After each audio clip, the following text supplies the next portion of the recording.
You are the punchline. You walk into a room and you feel the tension. You feel the eyes on you. And because you are weak, because you are terrified of silence, because you are desperate to be liked, you put on the mask. You put on the bells. You put on the painted smile. You become the jester. You make a joke. But the joke is not about the weather. The joke is not about politics. The joke is about you.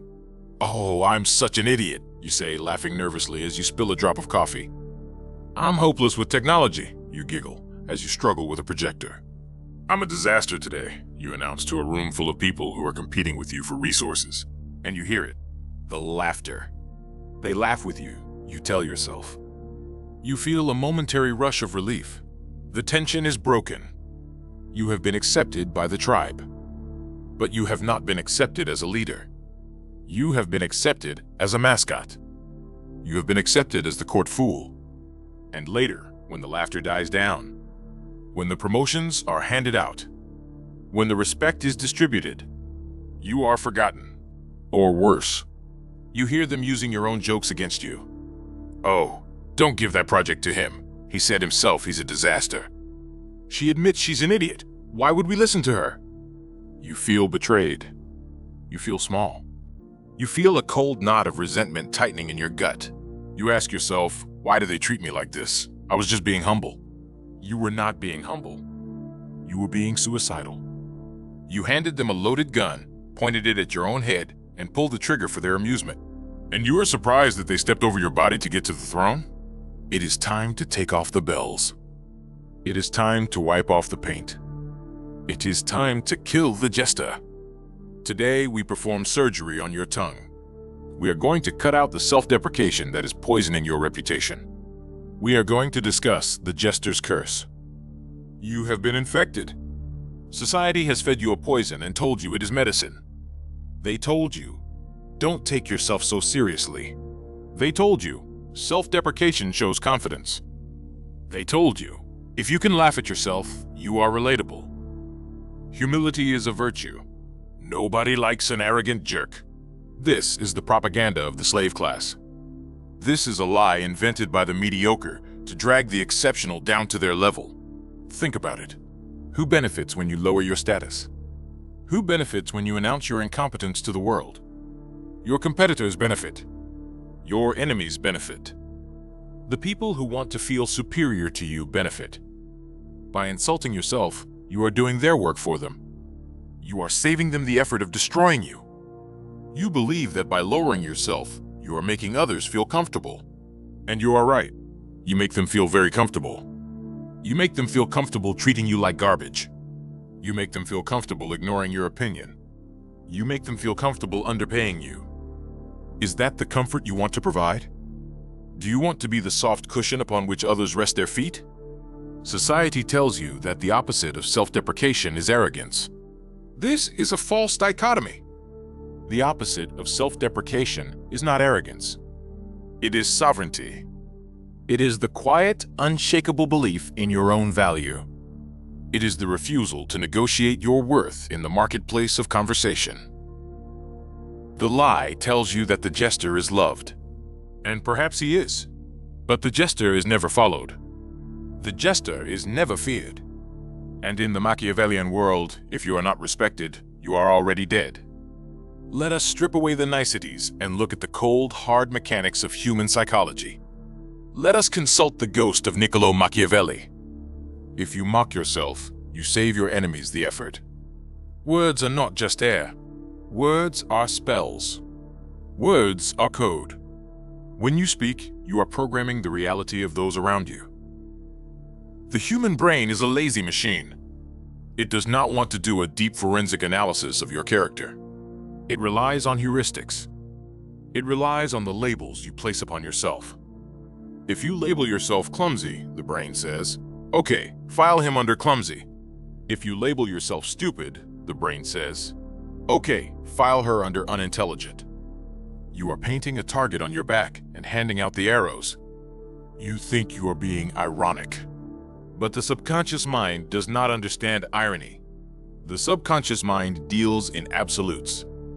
When you say I'm an idiot, your subconscious hears a fact. And the subconscious minds of everyone around you hear a confession. A confession of incompetence. A confession of weakness. A confession of low value. In the royal courts of history, the king never joked about his own power. He never joked about his ability to rule, because he knew that the moment the court stops laughing, they start plotting.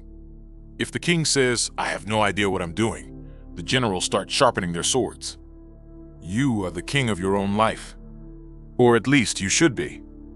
But you are acting like a peasant begging for scraps of validation. Every time you insult yourself to get a laugh, you are selling a piece of your crown for a moment of applause. It is a bad trade.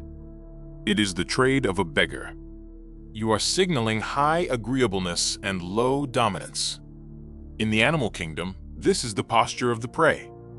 The prey rolls over and exposes its belly to show it is not a threat. You are rolling over. You are exposing your throat. And the wolves are hungry. To gain power, to gain respect, you must understand one fundamental law. Your relationship with yourself sets the template for everyone else's relationship with you.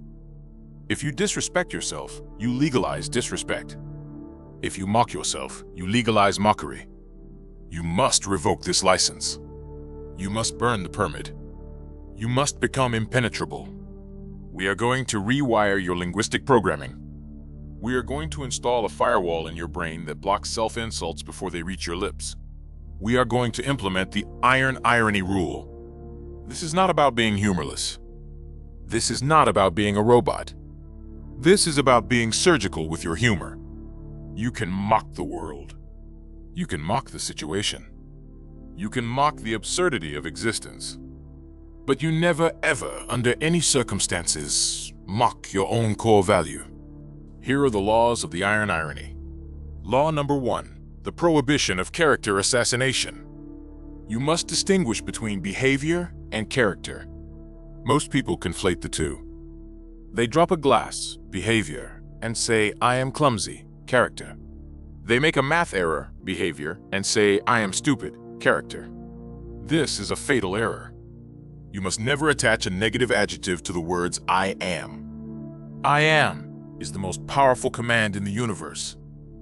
It defines identity. From this moment on, you are forbidden from calling yourself stupid, lazy, clumsy, forgetful, bad, mess, trash. Delete these words from your self-description vocabulary. If you must acknowledge a mistake, you acknowledge the event, not the identity. You do not say, "I'm late because I'm a disaster." You say, "I was delayed by traffic." You do not say, "I'm terrible with names." You say, "Remind me of your name." Do not characterize yourself. Let others try to characterize you if they dare, but never do it for them. Be a monolith. A monolith does not graffiti itself. Law number 2, the semantic reframe, data versus defect. You will make mistakes. You are human. But how you frame those mistakes determines your status.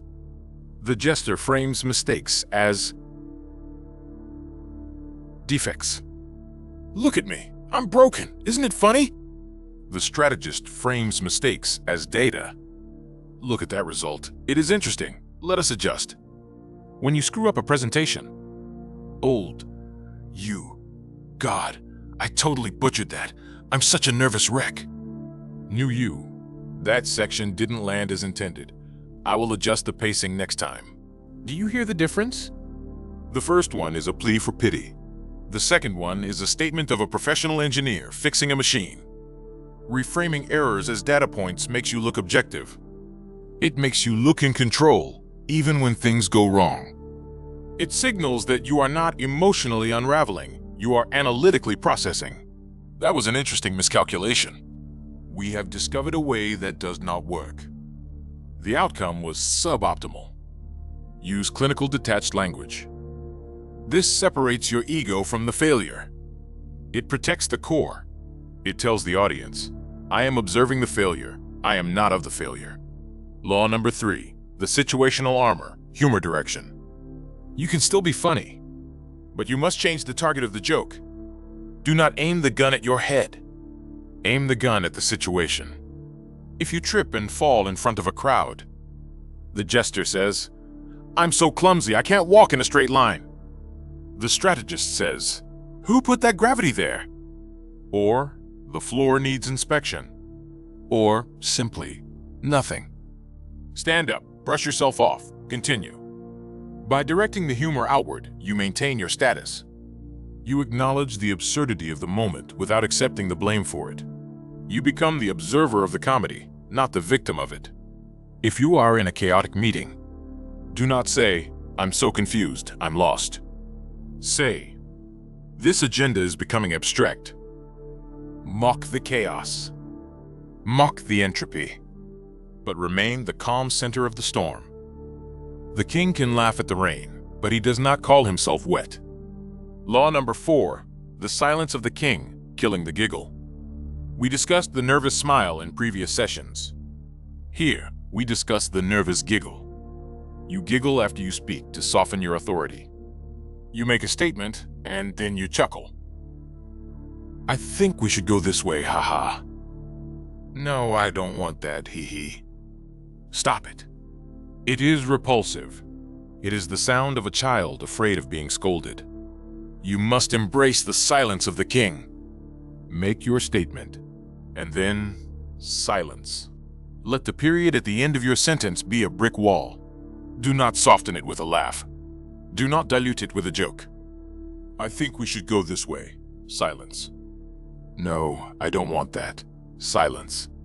This creates gravitas. Gravitas is weight. Weight commands respect. A balloon floats and giggles. A stone sits and waits. Be the stone. If you feel the urge to laugh at yourself to break the tension, breathe. Hold the tension. Let the tension do the work. Tension is not your enemy. Tension is the pressure that creates diamonds. Use it. Law number 5, the correction protocol, the anti-echo. What happens when you stop joking, but they continue? You have trained them to mock you. Now, you must untrain them. When someone makes a joke at your expense, expecting you to laugh along like the old jester, do not laugh. Do not smile. Do not get angry. Anger shows they hurt you. Use the dead air technique. Look at them. Blank face. Total silence. Wait 4 seconds. Then continue the conversation as if they never spoke. Or ask the clarifying question. Could you explain why that is funny? Force them to dissect their insult. Make it awkward.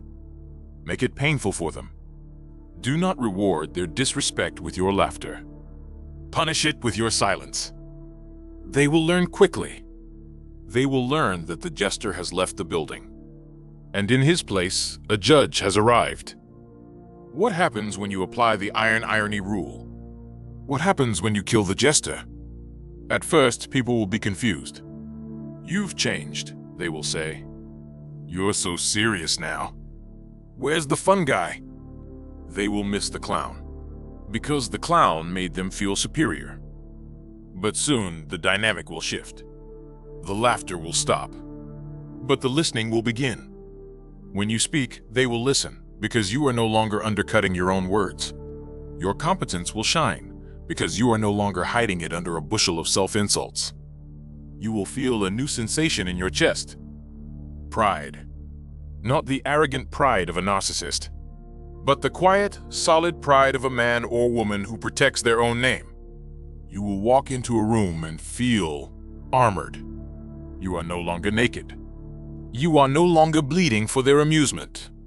You are solid. You are formidable.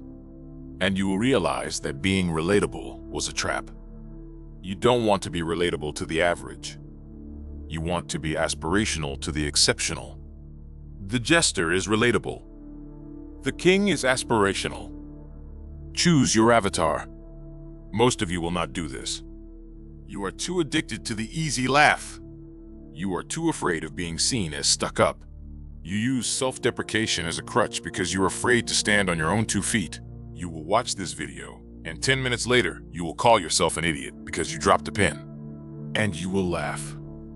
And a little piece of your soul will die. And you will deserve the disrespect that follows. Because you asked for it. You begged for it. but for the few, for the architects, for those who are ready to silence the laughter and command the room, for those who are tired of being the punchline. You know what to do. The link is below. Join the architects. We do not laugh at ourselves. We improve ourselves. We do not mock our own name. We build it into a monument. If you are ready to stitch your mouth shut before you betray yourself again, if you are ready to learn the language of power, click the link. Kill the jester. Take the crown. The rest of you, keep dancing. The king is watching.